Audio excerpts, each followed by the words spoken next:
Okay, it's still the program. Today with John and Helen on PlusTvAfrica. Gather all of the information and knowledge that you want. If you utilize them wrongly, failure and frustration become inevitable. And so welcome back to the conversation on implementation and execution.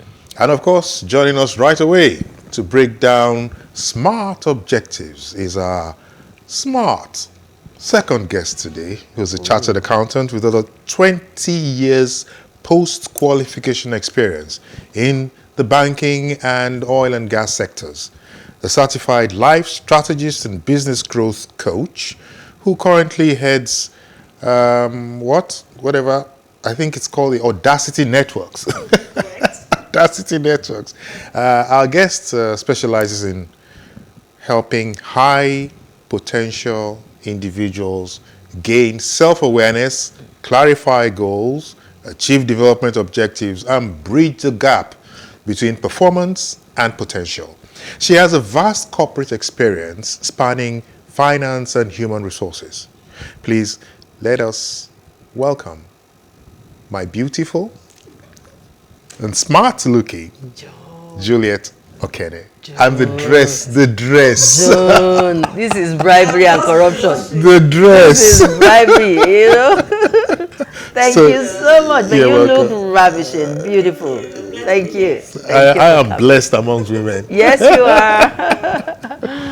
Okay, yes. So like you heard, today's discussion may sound rather academic and maybe too intellectual for some of us, you know. So we try to break it down a little bit. People would rather take life as it comes, one day at a time, a lot of us say. Now, we have come to learn about SMART objectives on this segment. Talk to us what it is. What is SMART objectives? Thank you, Helen.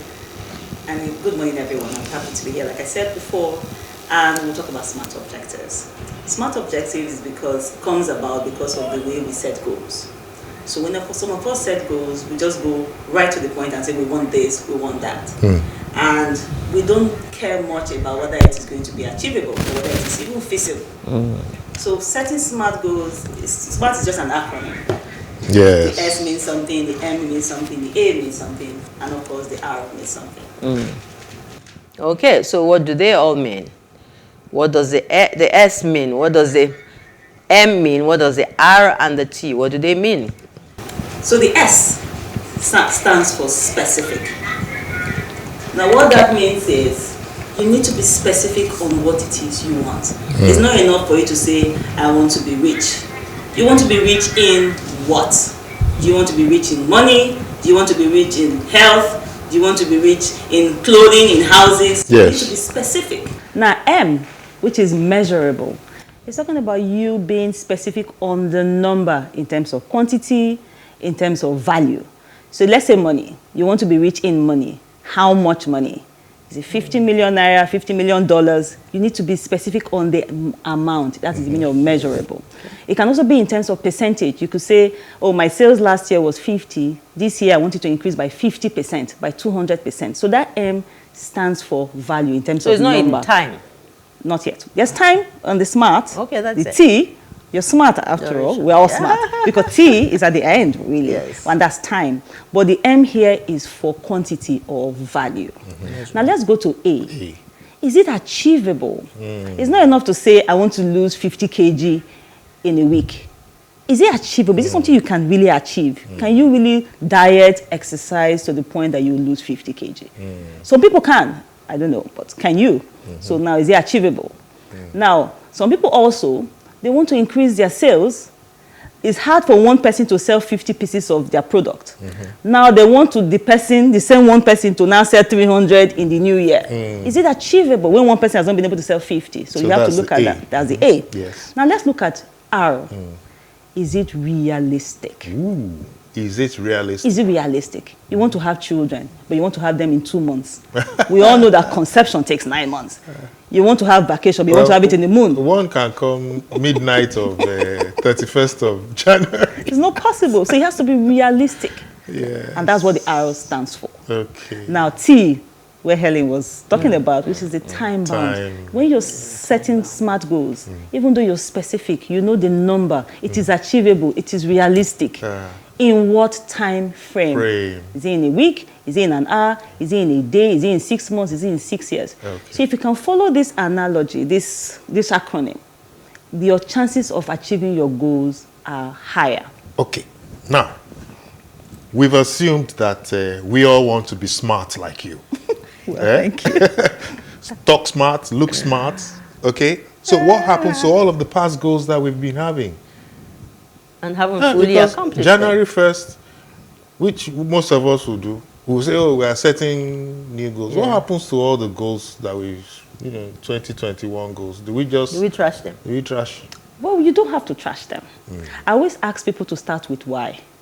You need to have a reason for everything that you do. Because that why is the fuel that propels you, that keeps you on track, if you like. Okay. So if you have set goals in the past, why did you set them? Is it because everybody was setting goals or because those goals were important to you? So you need to go back to those goals and make sure they are in sync with who you are today. If my goal initially was to be the most beautiful single girl on the block, now I'm no longer single. I don't have to say because I didn't achieve it when I was single, I have to come and achieve it today. Because today my circumstances, my needs, my preferences have all changed. So you need to update, adjust your goals every day. It's not a New Year resolution thing like we do. It's a good time to set goals. 1st of January is a good time. But then we always have to set new goals, review these goals, because we are a going concern. Until we die, we shouldn't stop setting goals. We shouldn't stop smashing those goals. Okay. But those are what makes us better people. Yeah. Okay, so you got me thinking then when you talked about the goals you set when you were unmarried, they're different from the goals you set now that you're married. So when do we as individuals begin to set goals? When is the right time? Really, if we can ask a question like that, I guess, is it when we're about to get married? Or is it about getting children? Or is it about being starting up our own business? When in life do we? So I think you should start setting goals from when you have sense in African context, from when you are intelligent enough to desire things. Yeah. You can be a student. In primary school, you could set goals. I want to be the best in my class in terms of academics. I want to be the best in my class in terms of sports. I want to be the fastest runner in my school. I want to get like 10 gold medals in the inter-house sport competition. These are for children. As long as you are reasonable enough to want to achieve something in your life, you should start setting goals because your chances of achieving something is higher when you set goals. Now, something that people don't even know that makes it even smarter is if you can indeed write those goals. Studies have shown that people that write their goals, they're just about 3% of the population. Their chances of success and even exceeding those goals are way higher than those who just had the goals. If it's so important, how come it's only 3% that get to obey that rule? Common sense is not common. I like that. Common sense is not common. A lot of us do stuff that we shouldn't do. We know smoking is bad. We smoke. We know lying is bad, cheating is bad. We cheat. So knowledge is out there. The difference comes when you apply those knowledge. And sometimes it's not easy. Sometimes there are circumstances that prevent us from applying knowledge. But it is what it is. Yeah. You see, there's one other thing that bothers me. There are times when, okay, we say we are setting goals. They're more like dreams and, what I like to be, where I like to be, Can I change my mind, like midway through my goal setting? If it becomes too difficult. How do I do that without upsetting the apple cart? I mean, like in March, I can say, okay, I don't want to be in Canada anymore. I'd rather go to Helen's home base in Benue State. You come Nigerian base. So the thing about goals, like I said, you should always review your goals. Okay. Because you're dynamic, you're always growing, you're always changing, your needs are always changing. So you should always review your goals. And that's why I went to the very beginning, the foundation of goal setting. It should be based on what you want, who you are. We set goals because everybody's setting goals. We want things because everybody wants things. But what do you want? I have friends who don't want to get married. They don't want to get married. They don't believe they need to be a whole woman by getting married. So if people like that start setting marital goals, they don't need it. So what is it you need to get you up that Maslow hierarchy of needs? Meaning from the hustling level, which is the base, to that peak of self-actualization. Wow. It's personal. Wow. Said wow. All right. So we're talking SWOT today and we're talking SMART. Are they the same thing? What, you know, for you to get there, which one, you know, could you apply to get better results? Or are they the same thing? It's like Do chicken they serve and the same egg. purpose? Chicken and egg. It's like chicken and egg. Yes. So you can argue which comes first. Which is first, which is So okay. one is not something you do. One is something that you know. You become aware of it and you grow it. So SWOT is your strengths, your weaknesses, your opportunities, and your strengths. Okay. So if you want to achieve stuff, it's always good to know your strength because it helps guide you. Then if you know your weaknesses, you know how to either minimize them or grow yourself in those areas. Now, what smart people do, they know their strength, which is that self-awareness, and they magnify it. You know that light is not an absence of darkness. The fact that this place is illuminated doesn't mean there's no darkness. You will know when you put off all the lights. So what smart people do is that they know their strength and they amplify it. That's what Michael Jackson did. He can sing and dance. That's it. But he's the greatest artist of all time because he amplified his strength. It now looks as if the guy doesn't have weaknesses. Of course he has weaknesses. Usain Bolt, only running. Ronaldo, only football. Hey. But that's just one thing. Have weaknesses. Of Of course, but because their strength is so limited, it minimizes their weaknesses. Makes it look as if it's non-existent, just like light and darkness. So when you know your strength, you now know this goal I'm setting. How does my SWOT, like strength, weaknesses, opportunities, and threat, how does it further this goal? Do I need help? Because the weaknesses part, if it would impact on your goal, the SMART goal, you now need help. You might need to hire people, you might need to train, but you now see that this SWOT would help propel or hinder your goals. And you know what? There's a little secret I've been trying to keep to myself Please tell us. since the beginning of this program. Please tell us. That you made this dress yourself. Thank you. So, if you made this dress yourself, it means that you have some strength in making clothes. Yes, so I do actually have some strengths. I have a lot of And you skill sets. identify the have a lot. strength. I can cook. I'm an accountant. Wow. I'm an HR professional. I'm an exceptional mom. I'm a good listener. I'm a life coach. And you know what? That's what makes you smart.